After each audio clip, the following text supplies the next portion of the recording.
And without further ado, we'd like you to help us welcome the pioneer woman, Ree Drummond, to the stage. Hi, guys. Don't leave me. I was really hoping there would be a podium. I was like Norm in Office Space, but I was told there'd be a podium, but fortunately I have slides, so my hope is that you'll look there and not here. And if I keep sort of scooting over and wind up behind the set, you'll know why.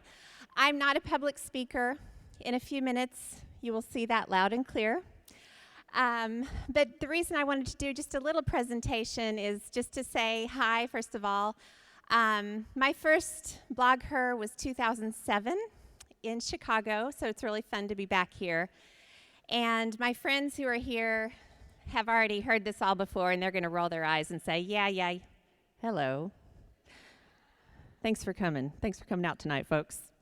My point of doing the presentation really is that I basically work on the assumption that nobody knows who the heck I am or what the heck I'm doing talking on a stage at BlogHer.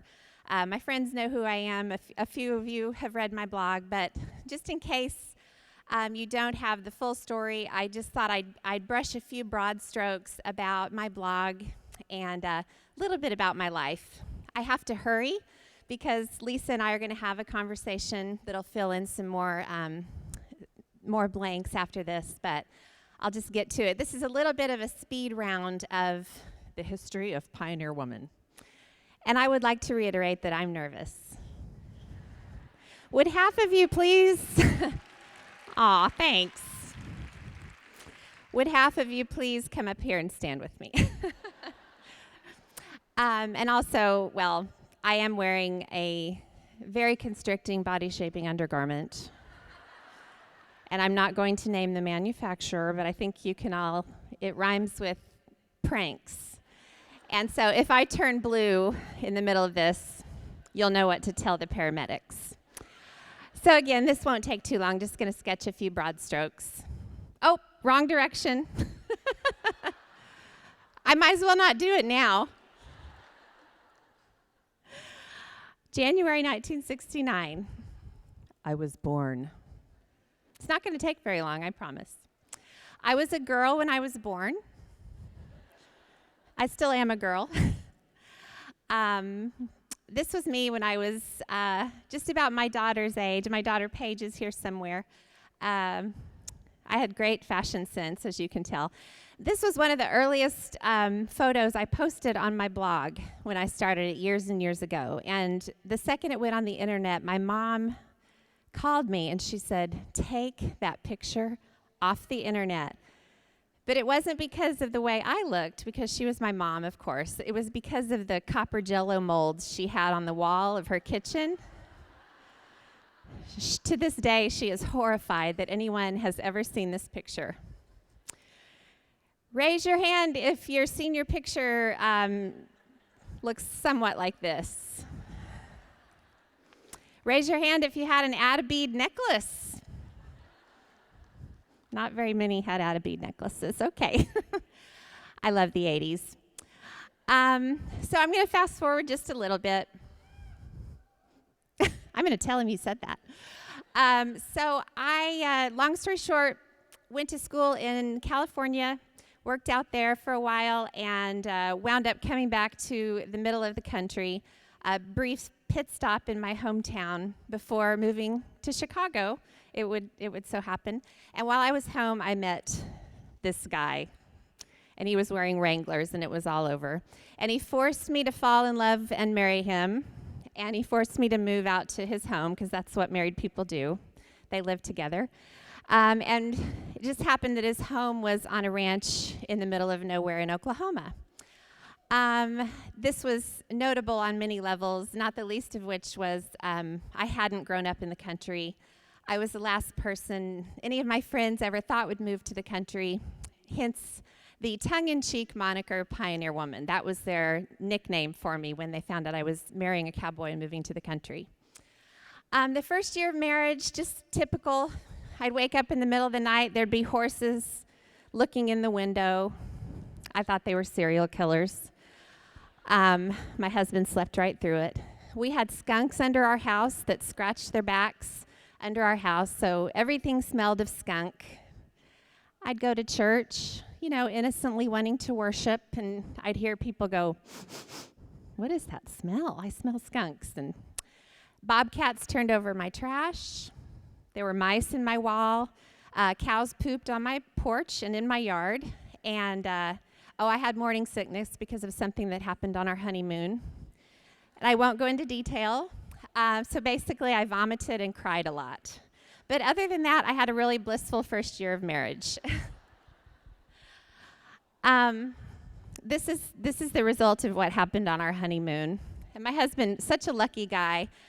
I was the kind of mother that went to mall kiosks where they dressed up babies as angels and took their picture. And the reason I say my husband was lucky is I sent this out as our Christmas card to all of his purveyors in agriculture. Merry Christmas, love, Ree and Lad Drummond and their little angel. And then I did it again when we had our next baby. So what I'm trying to establish here is that my husband's a very lucky man. We had another baby, a boy. I blame the country for this thing that kept happening. And another baby, a little boy. So that was basically my life. 4 kids in the country, lots of cow poop, but I was really loving it. In May 2006, I started a blog. Much like many people here probably started their blogs, I just started it. I had read one blog when I started, and I just thought it would be a good way to put pictures up, keep in touch with my mom who lived in another state. I had no vision. I wasn't even wearing underwear at the time. So, TMI? Sorry. This is what I do when I get nervous. I talk about undergarments. So I started it, and I basically just posted photos, snapshots of my husband and kids, the kids working on the ranch, violating lots of labor laws regarding my kids. And this is my daughter who's here right now, by the way. And I posted stories on my blog in those early days. Again, I had no vision for this free blog that I had up and running in 10 minutes. So I told stories. We all have those stories from our past that swim around in our head. I'm not sure which one I should tell, but the fruit stripe debacle.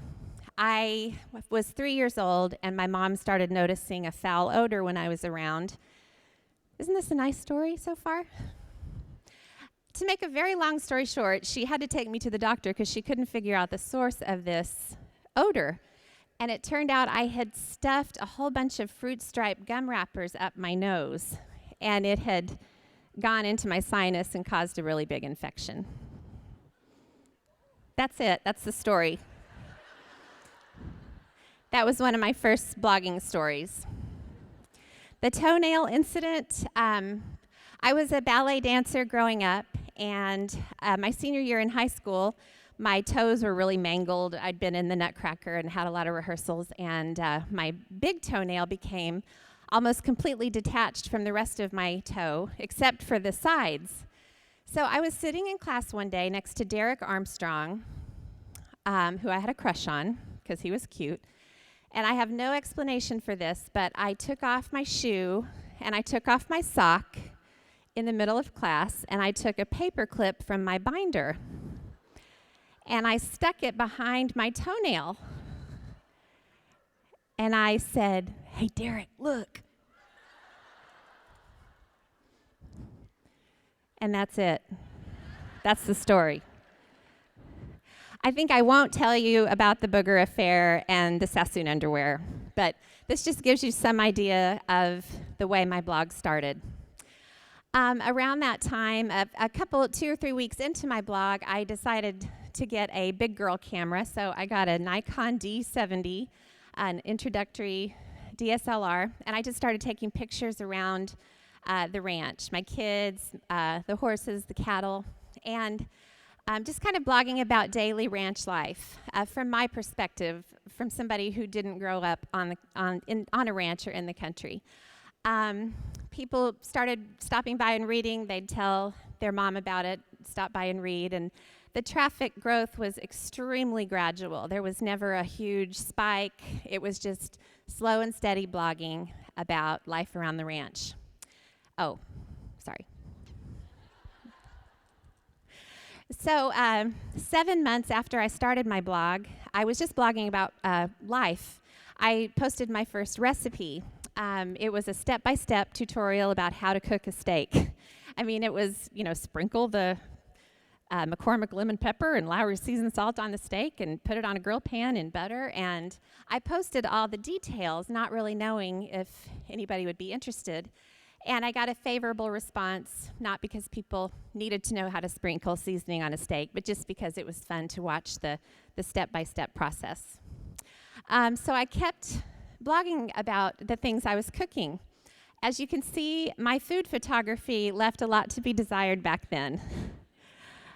I love how I'm artfully placing my fingertips atop the bun on this, what is actually a delicious sandwich that, looking at it, you wouldn't want to touch it.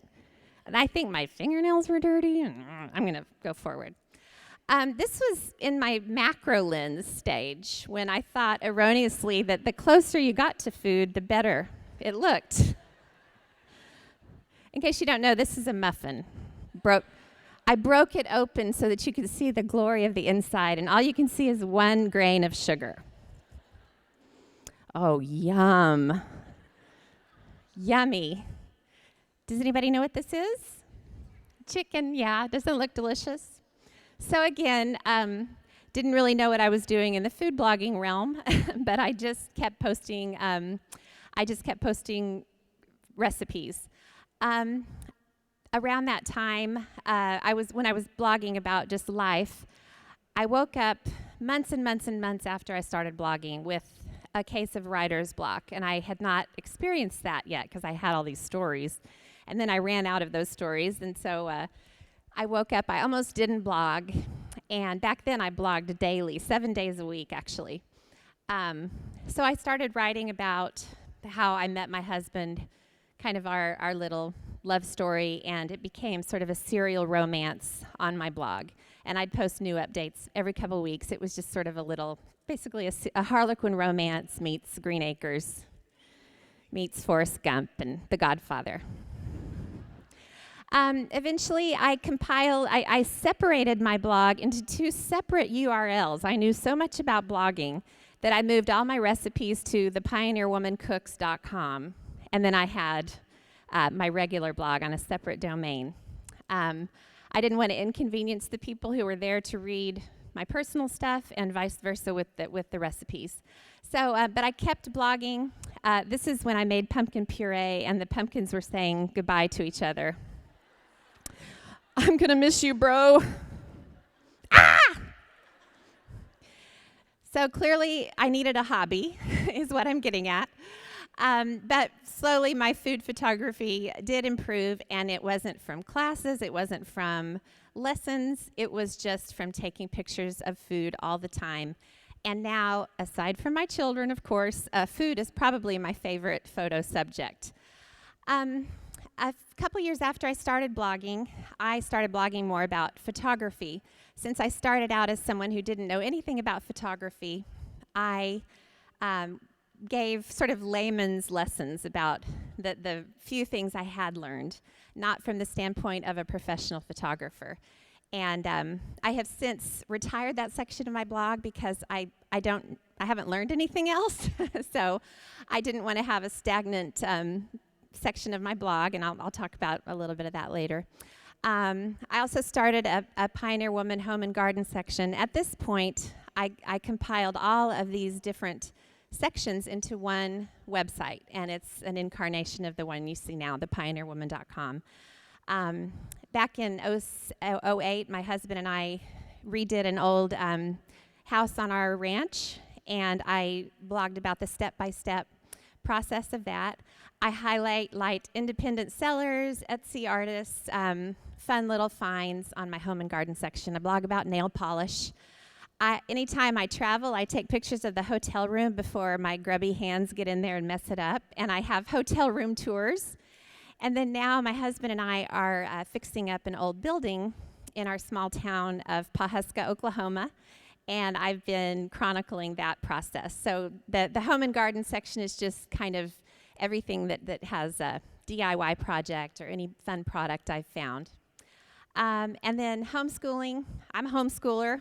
It was sort of a little bit accidental, but I've homeschooled for 11 years, and I love it sometimes. Except in the fall when those Staples commercials comes on, when the dad is dancing down the aisles saying, "It's the most wonderful time," because he's buying school supplies. I see that commercial and I'm like, shut up, when I change the channel. I have quizzes on my homeschooling section, and now I have an entertainment section where I write about the Brady Bunch, basically. Because I have never graduated beyond the 70s and 80s, although my jeans are larger now. And then one other little category that I blog about obsessively is my Basset Hound Charlie. And this was one of my dad's proudest moments, and the moment he really felt that college education paid off. This is the kind of blogging I do about Charlie. So he's a Basset Hound, so he sleeps all the time. So I like to get sausage or meat and see how close I can get to him before he wakes up. And I take pictures the whole time. So here he has spotted the little Smoky.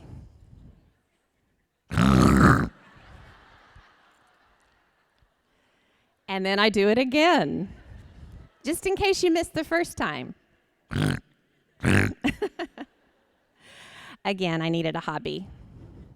Okay, I only have 132 more of these pictures to show you. When you have a Basset Hound, you don't ever have to talk to anyone because there's always something to look at and take pictures of. So, sorry, Lisa, Jory, Elisa. Sorry about this. This is from the Demonic Charlie series. I would take pictures of him lying down and then invert the photo so he looked like the devil, basically.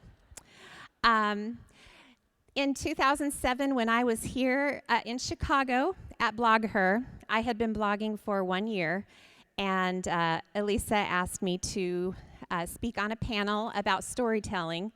I didn't think I was equipped to do so, but I came, and I'm so glad I did. I met some of my closest lifelong blogging friends at that conference. But on my panel was an author named Claire Fontaine, and we clicked and hit it off, and she introduced me to her editor at HarperCollins, and from that introduction, my first cookbook was released in 2009. So if you're like me and have a tendency to want to retreat and pull the covers over your head and not do new things or go to new places, this is an example of the kind of thing that can happen. I mean, it was such a fortuitous introduction, and it wound up being, I can't imagine it happening in any other way. In 2000, see, I'm migrating toward the blockades over here. In 2011, my Food Network show came out. I would like the first 10 or so episodes to be stricken from the record. I had no idea what I was doing. I still don't, but I'm getting a little more comfortable. But talking to a camera is very hard, especially if you're a people person. In 2012, the second edition of my cookbook came out, and had a little more experience under my belt. And because of my obsessive blogging about Charlie, the children's book editor at HarperCollins contacted me, and from there we have released a series of Charlie books. Charlie Goes to School just came out a few weeks ago. And then yesterday, oh, you have one of those books. Yesterday, to be exact, my my cookbook, holiday cookbook, went to the printer. So I have this unbearable lightness of being. If you see me bouncing off the walls and partying all weekend, you'll know why. But it'll be out this fall. So cookbooks I really, really enjoy. The show I do enjoy. It's a little bit less in my comfort zone. And of course, I love blogging. All of this is because I started a blog in 2006. No vision, no plan, no underwear.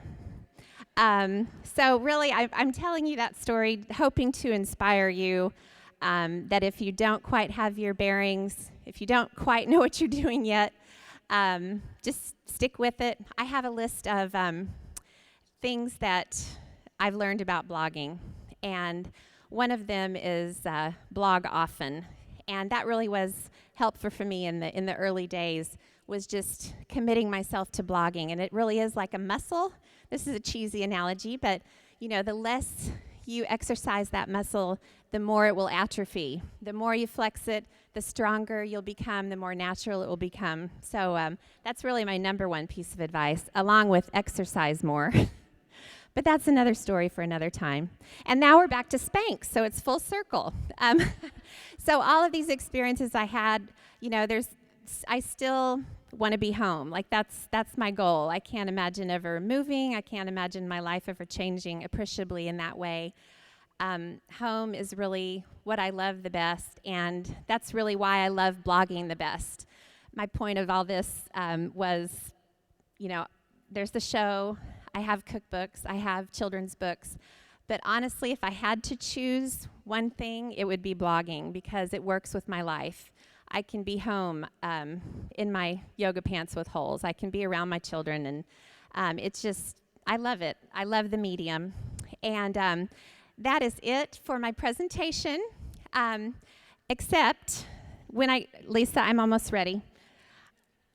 Do you remember Mary Catherine Gallagher? When she goes, sometimes when I get nervous, I put my hands, no? Thank you. Well, this is what I do when I get nervous. I sing. This is another very proud moment for my father. Oh, I'm still going through the slides. Okay. I'm going to sing to my dog. You all do that, right? On your sites? My love, there's only you in my life. The only thing that's right. My first love, your every breath that I take, your every step I make. And sorry.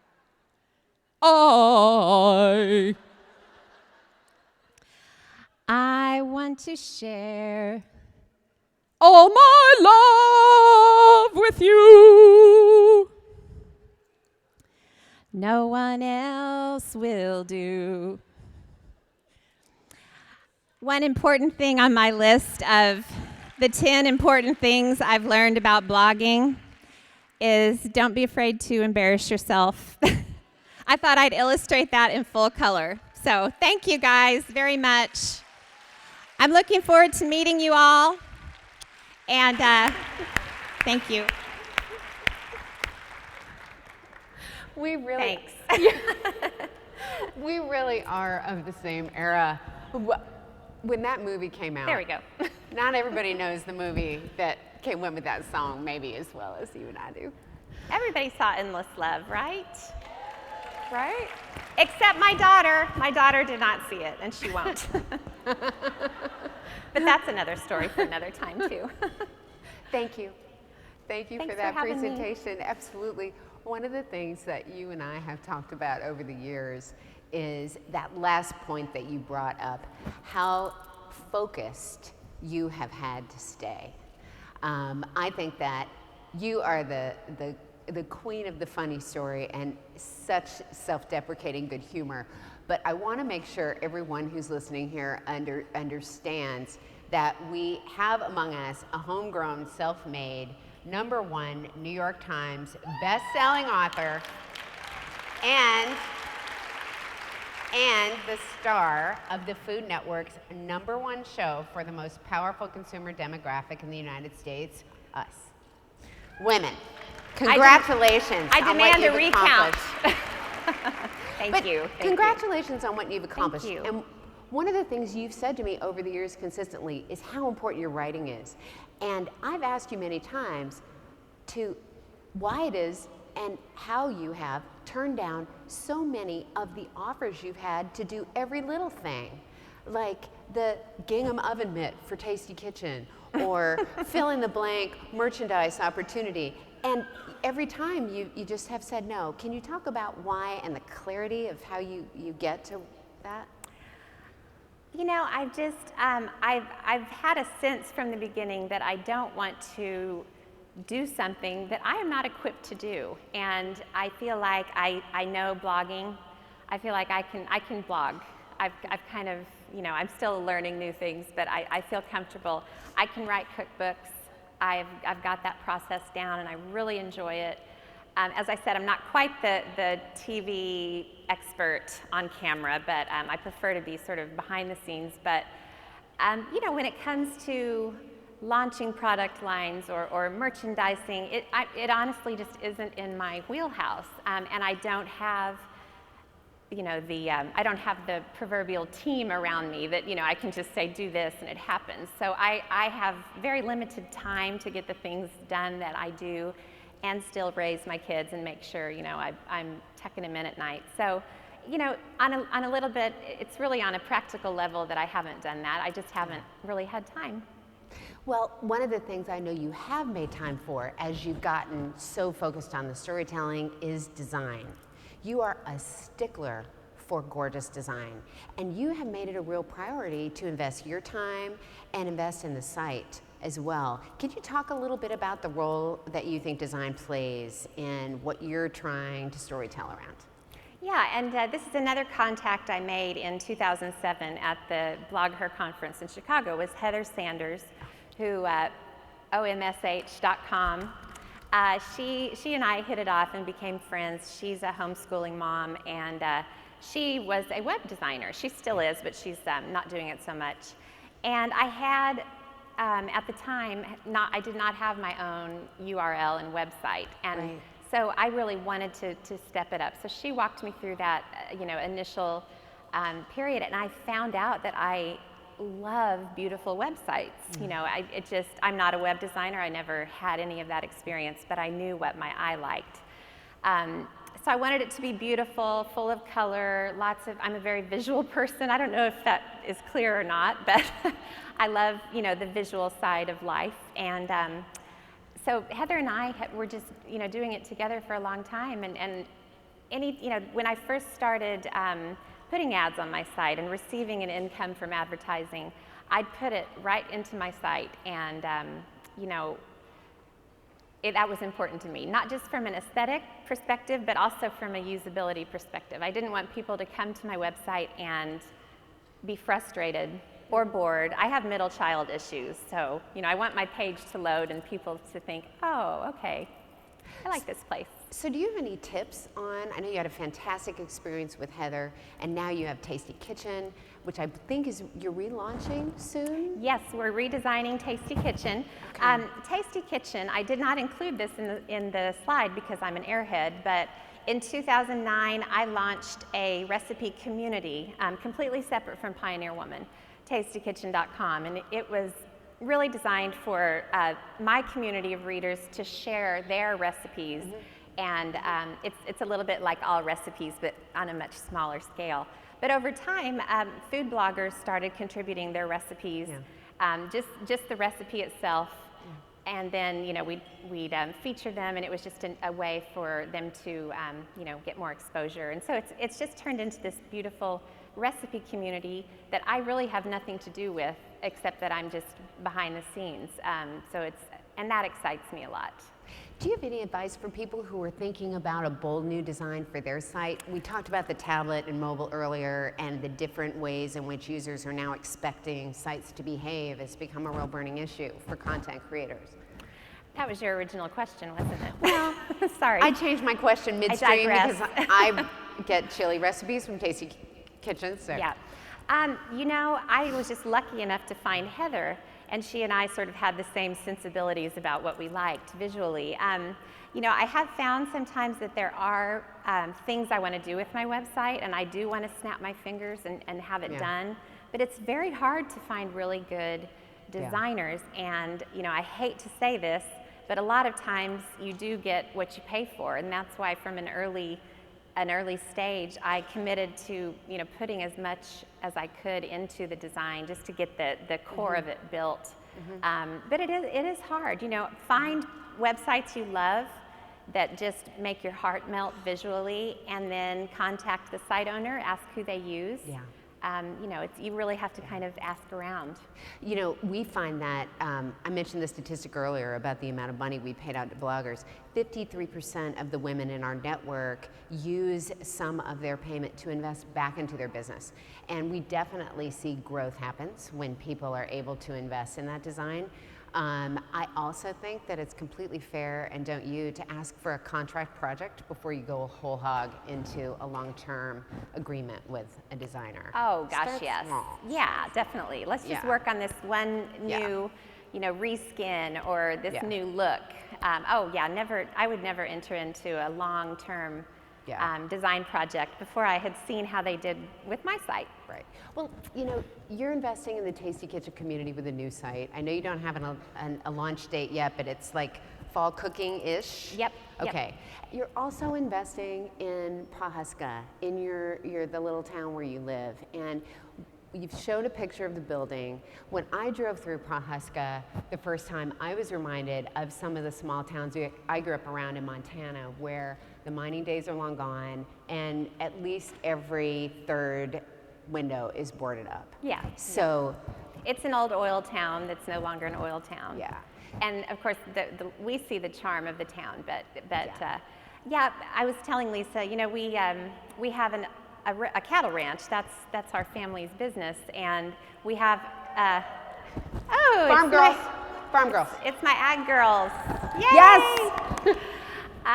So we have a little ranch office next to our house. It was an old cowboy house, and basically the floor is falling in, and mice are eating my files and things. So we were getting ready to build a whole new office at our homestead, and my husband and I were figuring out what to do and how to plan it. And then one day we just said, why are we doing this out here? Nobody but us is ever going to see it. Right. You know, it just, you know. And then this building in Pawhuska came up for sale, and we just sort of, they converged, and we thought, well, we'll have the ranch office in town, which is convenient on many levels anyway, just from getting mail and FedEx and getting supplies and things. But also, the project has expanded, and we're working on doing sort of a fresh food deli next door, and it's exciting because the project is sort of larger than us. It's not about our files for our ranch operation, you know. It's kind of become more about Pawhuska, which is our home. Well, one of the things that you and I have also talked about over the years is that, frankly, every newsroom I've ever worked in, print, broadcast, or online, every woman in that newsroom that's achieved national prominence like those you have, has been experienced a fair amount of trolling and, frankly, hate. Not to mention the possibility for stalking. You and I have talked a lot about the scenes about this, and I wonder if there's some general advice you can give as a leader and a survivor of this kind of experience. I have a lot of advice. You know, there's a quote in Steel Magnolias when Dolly Parton or whoever says, if you don't have anything nice to say about someone, come sit by me. But I would turn that, if somebody doesn't have anything nice to say about you, come sit by me, because I've been through it. I know how it feels. You know, when you start on the internet, you know, I think it starts pretty early. Yeah. Just because of the nature of, you know, the anonymous nature of the internet. You know, my number one piece of advice is don't let them do that to you. You know, don't let them zap your creativity. Don't let them take what you have created. Don't let them fill you with fear. Having friends that are fellow bloggers was essential to me through the years, and for them too. I have two very close friends that I made very early on. And, just your family might support you blogging and they might be excited about your blogging, but they don't understand blogging. They don't understand what it's like to be a blogger and not only just the work we do, the day in, day out, grind, but also kind of the dark side. So, surround yourself with people who you trust, who are bloggers. Also my approach, and I don't like to give this as advice, but, my approach is a little bit based on the prayer of St. Francis, which is make me an instrument of your peace. I don't want to put it back out there. So for me, it has always stopped on my doorstep. And it's always been, to me, it would be a disproportionate response considering the good I have experienced and the kindness, for me to turn my eyes to, the very small, the bad. So that's been my approach so far.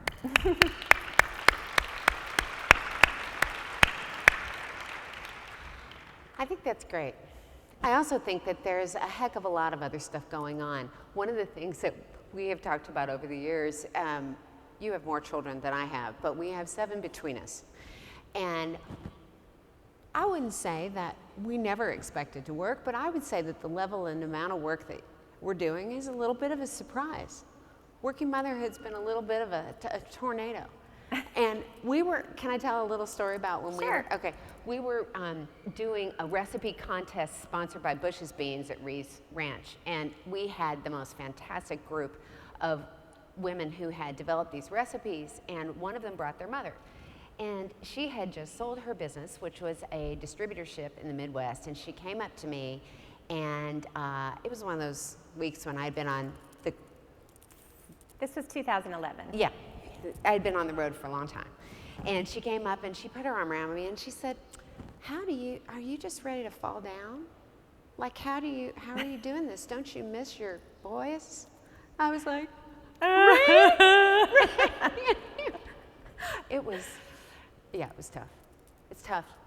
Any advice? For me, not anyone else. Yeah, I'm so glad I'm the first keynote of this conference because I don't have to follow anybody saying, you can do whatever you want and you can do anything, and you can. And if someone had told me in 2006 when I started my blog that the things that would come of it, I would have laughed because I thought I was going to the country and, that was it. But it is tough to do it all. And 2011, I think, was both of our, where we look back and think, well, that was the dark year. That was when I overscheduled, I traveled too much, I did too much, and I've talked about this, but this is very dramatic, but I'm a middle child, so it's appropriate. But I did hit the point where I just felt like I was a shell, just kind of packing and unpacking, and what am I doing, and what's the point? And so, from there, I really pulled back on travel. I started blogging just a little bit less, and it's just opened up. I gave myself permission not to just go 100% all the time. So I always say you can do it all, but don't expect it always to tickle. You're going to have some rough days. Women can do anything, but we also are the heart of our homes and families, and we're the ones our kids turn to. So when we're gone, the machine starts to break down. And when the machine breaks down, we break down. What movie's that? Oh, Platoon. I like movies, sorry. Real advice from a really great gal. Thank you. Thank you, Ree. Lisa. Thank you, Pioneer Woman. Thanks.